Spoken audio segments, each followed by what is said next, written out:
Hey guys, Taro here, bringing you a 2v2 today. We are on Crossing in the Woods. Playing for you today, spawning in the south, we have Captain Slav Czepis. I don't know how you pronounce that, but anyway.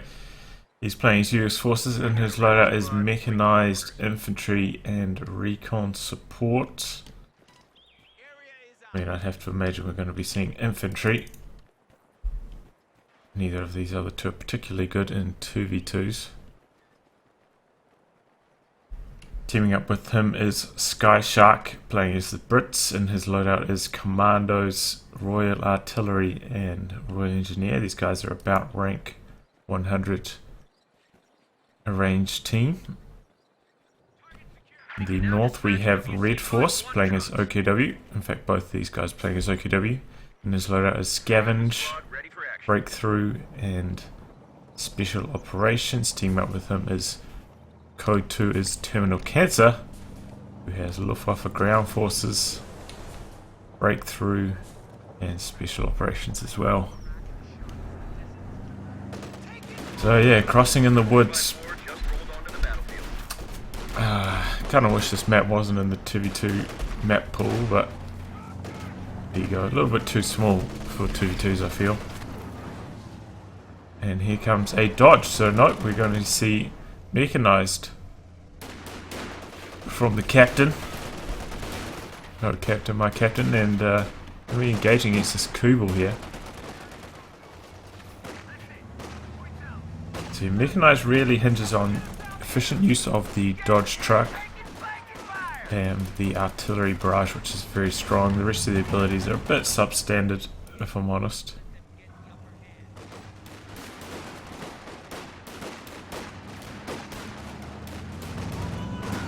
Kubel's coming in, did get slightly repaired, but Allies have got pretty good cover here. The garrison here, and the Dodge is doing some pretty good damage with its 50 cal. But they probably need to rotate some of these troops that are over here to the cut-off region. Axis are threatening to overwhelm them here.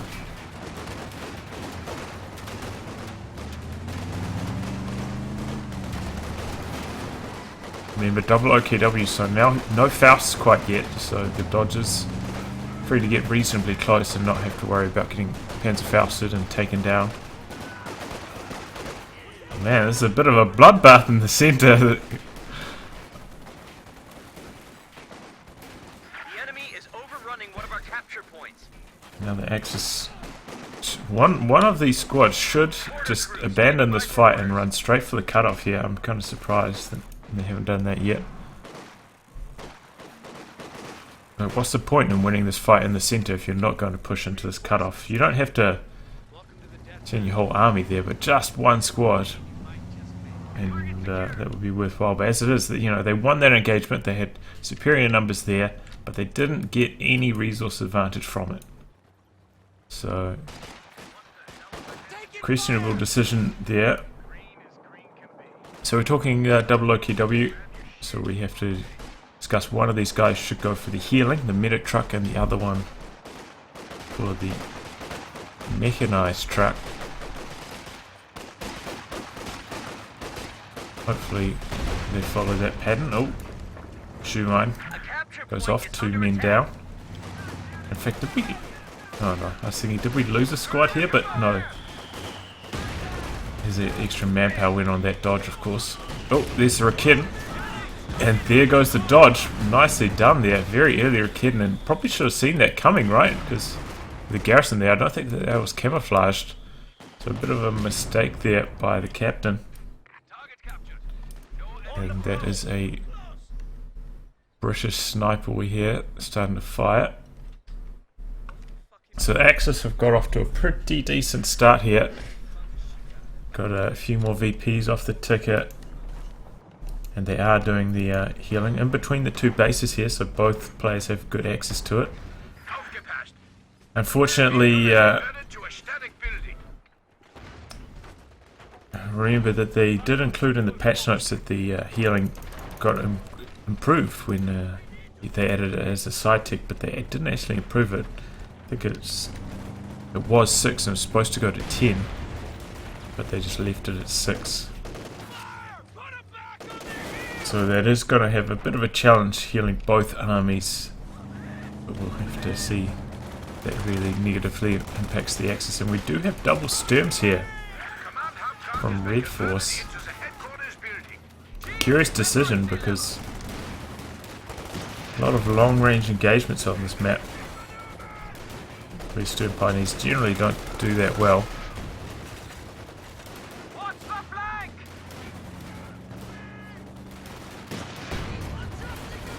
And there's the US mortar setting up. Gonna start blasting those guys out of the cover. They actually close in here. Because Ally perhaps wasn't paying as much attention. Man, look at that rate of fire on that mortar. I think that's a barrage. The barrage on this thing is just insane. The amount of shells that come out is a sight to behold. And that is a mortar pit back here as well. This is a really good map for the mortar pit. Sit behind these trees on pretty much any spot and cover a large section of the map. Very hard to take out as well. Oh no! And there goes the Coh2. Takes a mortar shell. And look at the amount of corpses there. Is that a dead? Yeah, dead Sturm Pioneer squad. Looks like he was trying to repair his Coh2. Took a mortar shell, took out the Coh2 and a whole squad of Sturms. He's actually rebuilding the Sturms, which I do find unusual. And now he's going for the Panzer II. And he does have a bit of a window here, because neither of the allies have any anti-tank, well, apart from this bazooka. But here comes the Stuart, actually, not long after. We do have a mine here as well.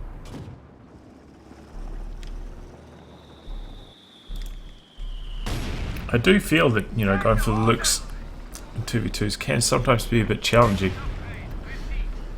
So you're always going to be up against at least one of the allied light vehicles, which tend to win those engagements, whether it's the AEC, the Stuart, or the T-70. They all have a bit of an advantage over the looks in a straight up firefight, so I do feel like it's a bit of a challenge using the looks.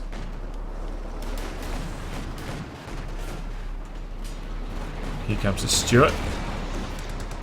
Not going to chase too close though, doesn't want to take a Faust. But that does mean that REDFORCE, in fact, he's already on top of it. He's got his Raketen in production, that's nice to see. Anti-tank battery is ready for deployment.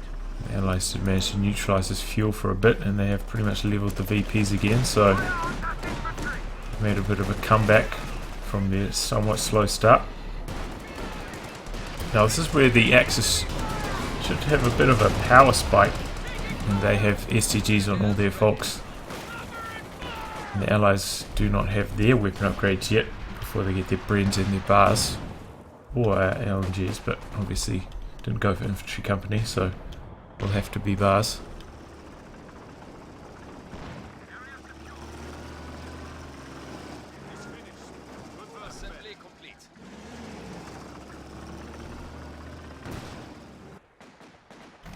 How many kills we got here? Four kills already, nearly their one. And honestly, I don't remember that there's actually been that much fighting on this side of the map, so that is the power of the mortar pit. Oh my god, wow, that Sturm squad just dropped so quickly right there. Maybe that was actually a snipe that finished the job. Man, he's dancing with death here. A few mines nearby, and here comes the Stuart's going to stun him. Might be able to get a Faust off here. What's he doing? Why is he running away? He needs to come in here and Faust to try and save the Lux. Oh, we got a Raketen. Gets one shot off. And there's second Raketen, in fact, so maybe that was the plan. A bit of a bait. I didn't realise that there was that second Raketen up there. So actually, well played by the Axis. Nice bait.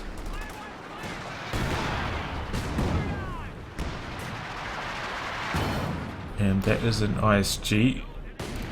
Good decision. Gotta get some form of indirect fire. Now, what is REDFORCE going for next? Looks like he's spent his fuel. Oh, it is on a Stuka. Good choice. So this is the build that you want to go for. You want to get a light vehicle, either the Lux or the Puma, and then go straight into the Stuka, because as we know, indirect fire is the king in 2v2s. We can already see it here. We've got those US mortars going to town. Say at 12 kills, so we've got a pack out now as well. Fresh addition, as well as the mortar pit. Especially on a tiny map like this, it's all about that indirect fire. So yeah, going for that Stuka is a very good decision, and this is why having OKW on a team as Axis is very important, because you can get that Stuka out so quickly. Whereas Ostia, if they want to get that Panzerwerfer, have to wait for ages, man. They have to tick all the way to tier 4. And then once you even get the Panzerwerfer, it's not even as good as the Stuka, if I'm perfectly honest. Especially in the 2v2 situations where there are quite often a few more support weapons. And also, I mean, Panzerwerfer dies to 1 shot, Stuka dies to 2, so if it does get caught slightly out of position, there's a much better chance of surviving thanks to that extra health.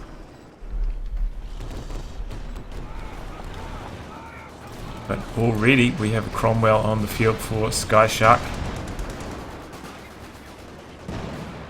And it's hunting down that Lux, and oh no, we do have one Raked nearby.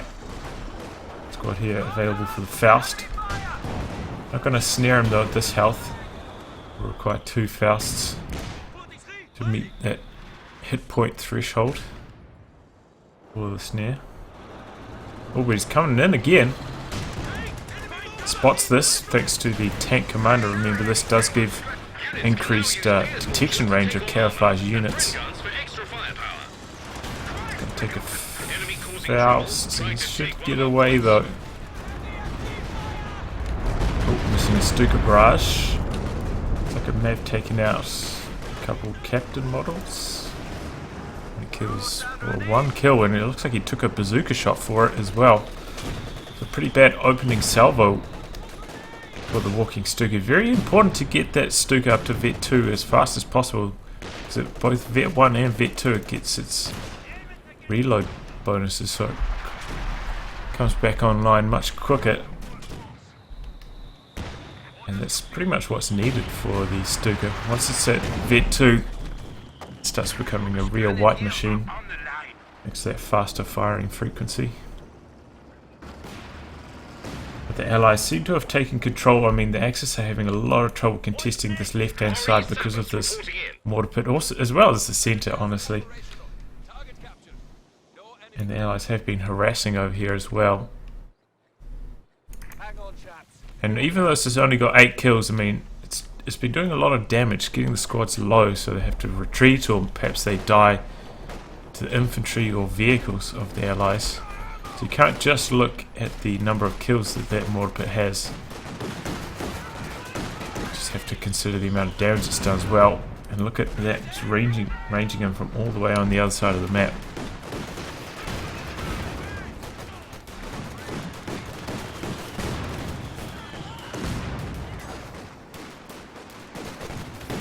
And that is Bars, of course, for Captain.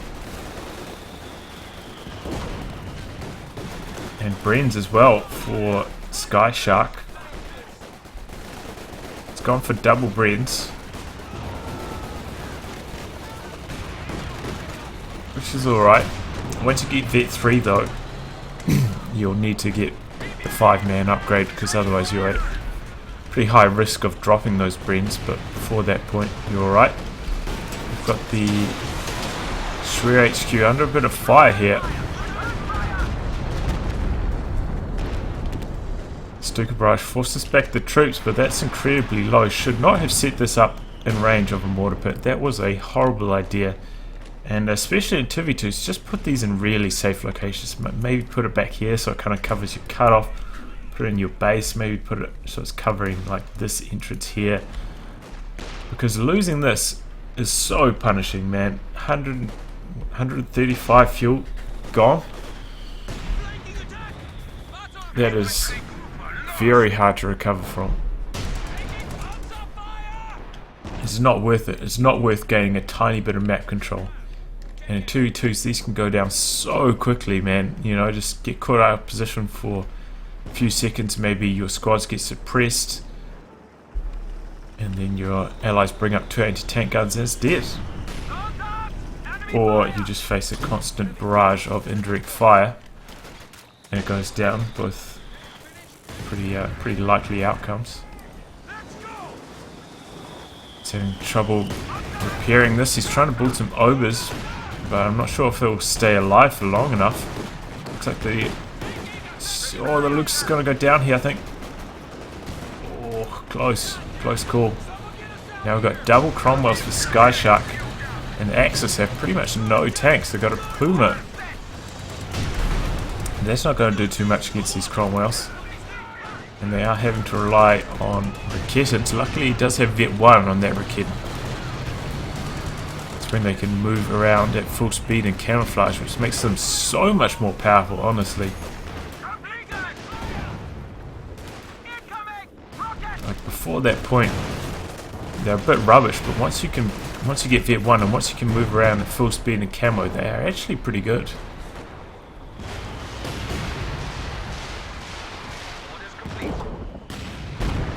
Stuka clears out that anti-tank gun and gets the US mortar as well. That is exactly what they are looking for, and looks like those double Sturms actually coming to play here, pairing up that tech structure. Looks like he braced this. Perhaps he thought that the Stuka barrage was going to be targeting his mortar pit. Wasn't the case though. He was missing out on a bit of damage. And oh, okay. I was thinking, is that the ISG? No, that's Packard's barrage in this.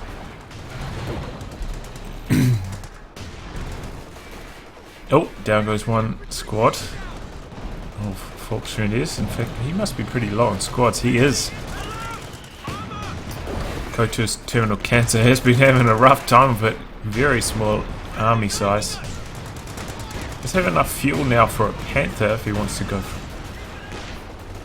for that from his tech structure.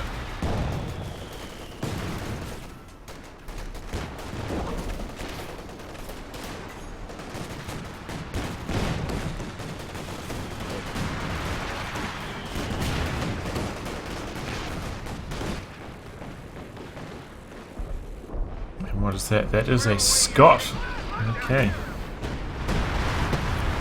And is that the mechanized artillery? There it is.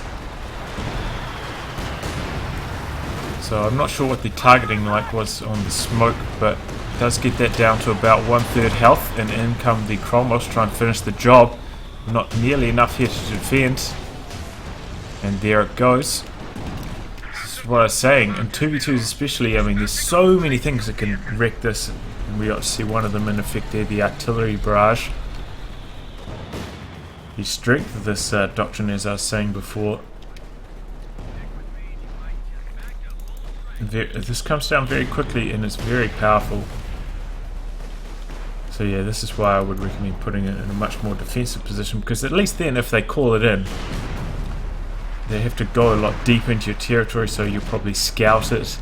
And then, you know, to get the finishing shots off, they have to expose themselves to a lot more damage. It's just not worth that tiny bit of map control that you gain as a result of it being in a more offensive position. Because now he's had to kind of abandon going for any kind of tier 4 units. He has locked in the breakthrough. Which is fine, because JT on this map is pretty much essential for Axis. You can park it in the center and pretty much lock down the entire map. Which is going to be a challenge for the Allies later.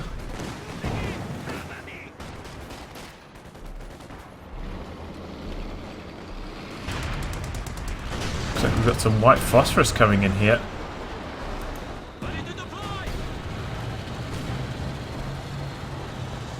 It looks like those Raketans may be in a bit of trouble here. Comes Cromwell trying to knock this one out. So on basically no health. But But they both get away. That was lucky. Was that from the pack howitzer? Must have been the pack howitzer's white phosphorus barrage there.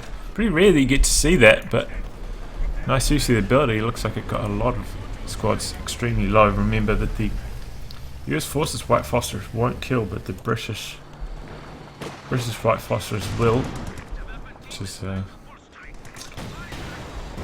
you know, them OP Brits.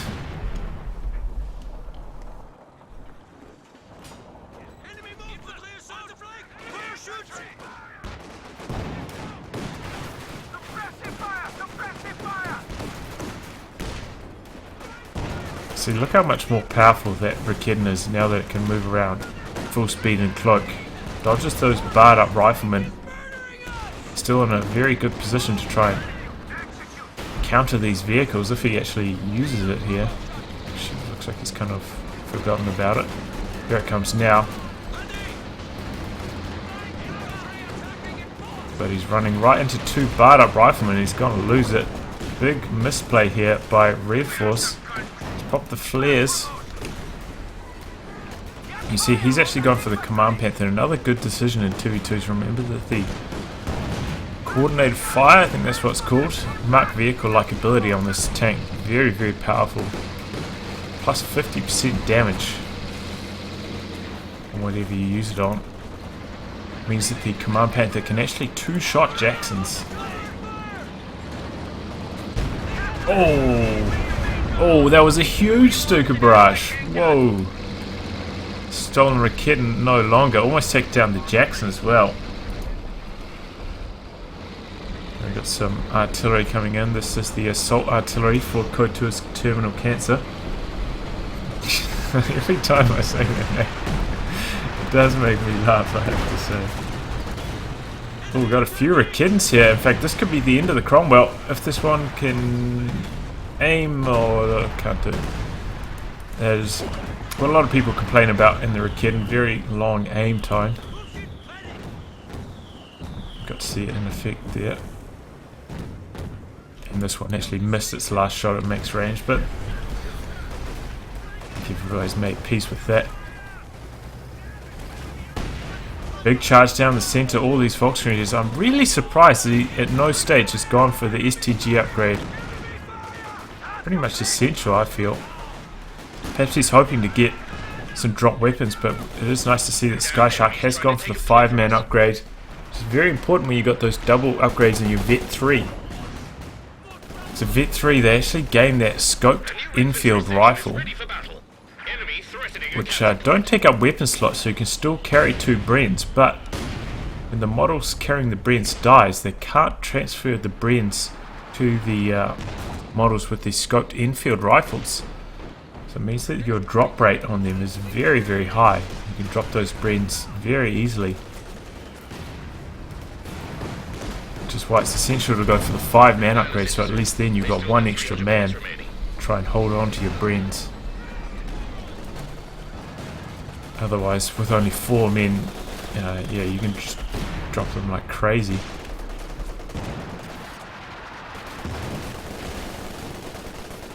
And they're just going head on into this MG34. Luckily, it's an MG34. Pretty rubbish. And there is the Command Panther. Coh2's terminal cancer got enough fuel, but hasn't managed to save up the manpower for his JT quite yet. He's just been bleeding like crazy from all of these Raketens.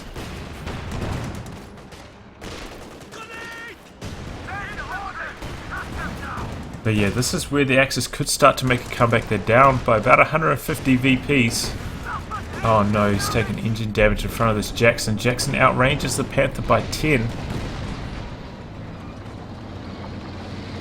Looks like he's gonna be alright there. Remember, this is just a recon sweep. Oh, what was that? Cromwell, why was the Cromwell even there? Oh well, 3 Raketens now. It needs to heal these up. And this is where just having 1 heal base can start to become an issue in the late game for the Axis. Perhaps if they did have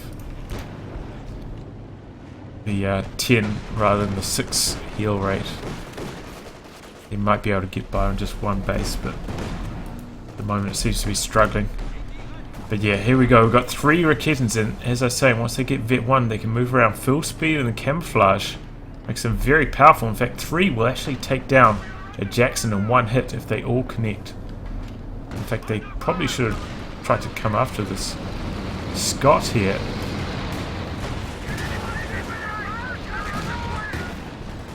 But we got a Comet coming in from the side. Command Panther thinking twice about it, but here we go. All Raketans lining up. Could this be the end? Oh, and there goes the Comet. 3 Raketans. There's too much anti-tank. And this is, you know, this is where the Raketans really shine. And this is perhaps a bit of a weakness in the Allies' strategy here. Don't have any rocket artillery of their own. They do have that mortar pit, but yeah, don't have any rocket artillery.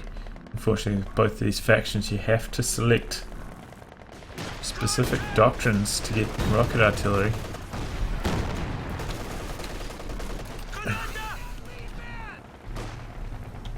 And I'm sure either Calliope or the land mattress will really come in handy against these masses of Raketans. But we do finally have the JT for Coh2's terminal cancer. It's parked up here, gets a nasty hit on that Jackson, even through the smoke. I'm not sure how he has sight there. Oh, there's the flares. Ooh, but the second shot misses. That must have been pretty much max range there. Now the Command Panther's in trouble, shaking some bazookas and anti-tank grenades. Will he be able to repel these guys? Oh, it's a Vet 4 Lukes. That's nice to see. These bazookas, though, perhaps going to take down the Command Panther. Oh no! The pack howitzer got the final hit there. Oh man.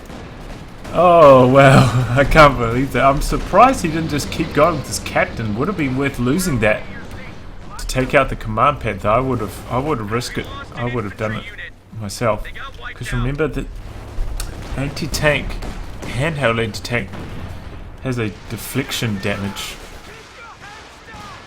In the case of a bazooka, is 25%, so even if your bazooka fails to penetrate, it will still do 20 damage, and that Command Panther was on just about nothing. So I'd say even 2 bazooka shots that bounced probably would have got the kill there on that Command Panther. It was that low.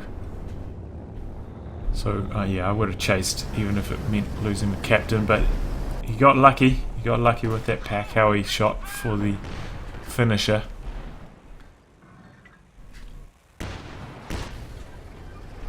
Looks like the JT took quite a lot of damage, perhaps from these anti-tank guns. Looks like these Raketans making a beeline for the Scott. We're going to take it down here. Oh, they give up slightly too early. But he needs to heal these up, man. If he loses these 3 Raketans, that will be a real shame. All that veterancy gone. Just heal them up, man, honestly. It's one of their best weapons at the moment against these Jacksons. 3 Raketans will take down these Jacksons in 1 hit. Here they come. Oh, and he's blocking himself with his other one. And there it goes, 1 Jackson down. Pop smoke on the Scott. Uses attack ground, 1 of them connects. The rest all miss. Looks like the... Oh, this is masses of Piats here. It looks like they're going to take down the JT. Oh, he gets to destroy engine. And there it goes. Nicely done there. Piats, man, they're so powerful against those Axis heavy tanks. Because Piats, as I was talking about with the bazookas, also have deflection damage, but their deflection is 66%.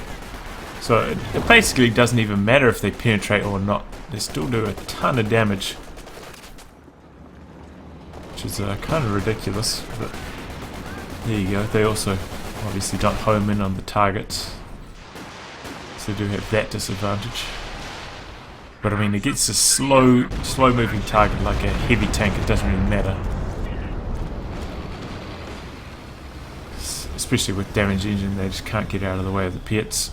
And if you can micro attack ground properly, you can do just fine. Anyway, the Axis have been suffering crazy heavy casualties. I mean, look at Coh2's terminal cancer. After losing that JT, he's only got 31 supply. Now the Axis are trying to switch sides. No stage that they've really been able to contest this left-hand side thanks to this mortar pit and a couple team weapons over here. Oh, but he manages to get close enough for an incendiary grenade. Looks like that wasn't even on target. I don't know.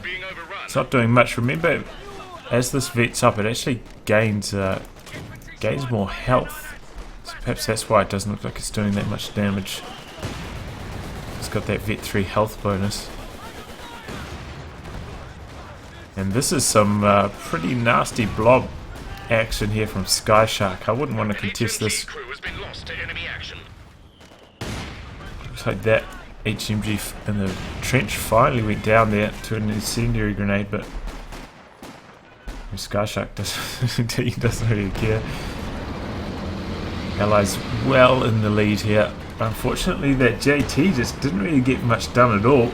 Machine gun crew awaiting orders.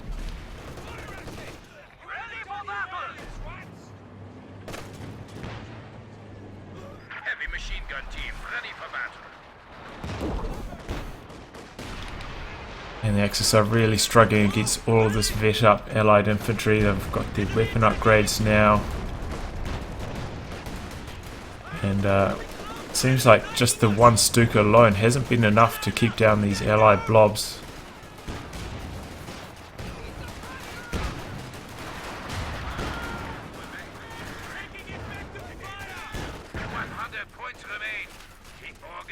Do they still have that Lux? No, the Lux went down at some stage. I missed that, unfortunately. That was a shame, man. It was Vet 4.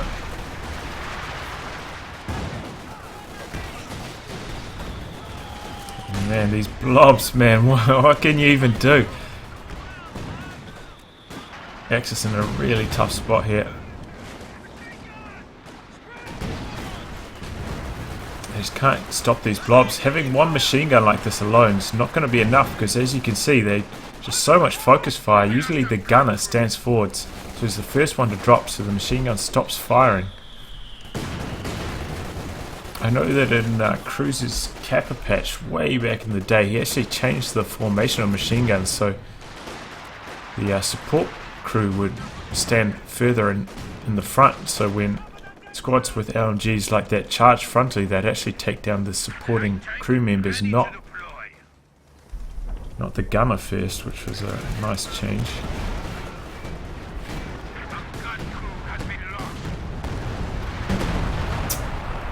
Oh, 155mm takes down a squad of Volksgrenadiers there.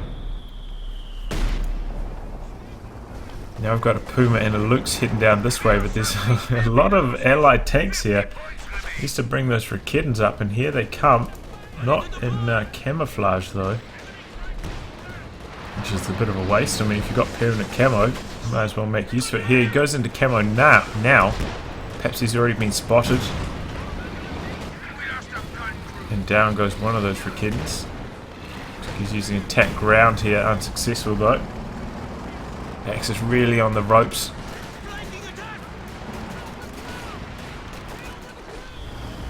Stuka barrage. Going after the mortar pit, that's a bit of a waste, honestly. 24 kills, man. This thing could have had so much more kills. Especially when you have the artillery flares. Oh, what's that? The Puma? Yep, Puma goes down to the Comet. But yeah, especially when you got those artillery flares, man, there's really no excuse for not having a super lethal Stuka. I mean, this should probably have about 50 kills by now, honestly. Because there have been some pretty big blobs for the Allies. And they have had a few support weapons as well. Oh well. Oh, what went wrong there for the Axis?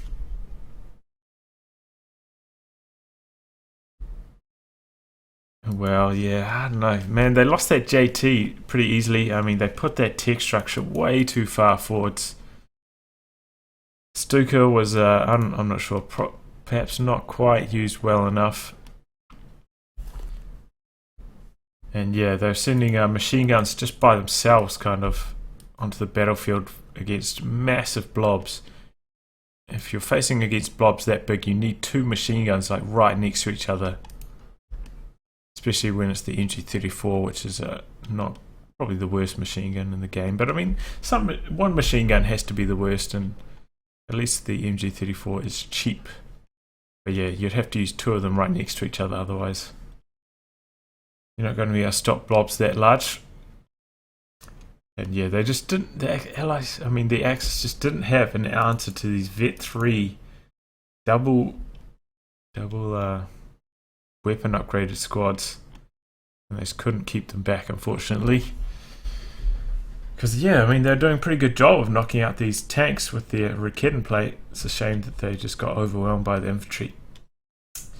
Anyway guys, I'll wrap on that. If you'd like your game to be cast by me, details in the video description below. Otherwise I'll catch you all for the next thrilling installment. Goodbye and good luck.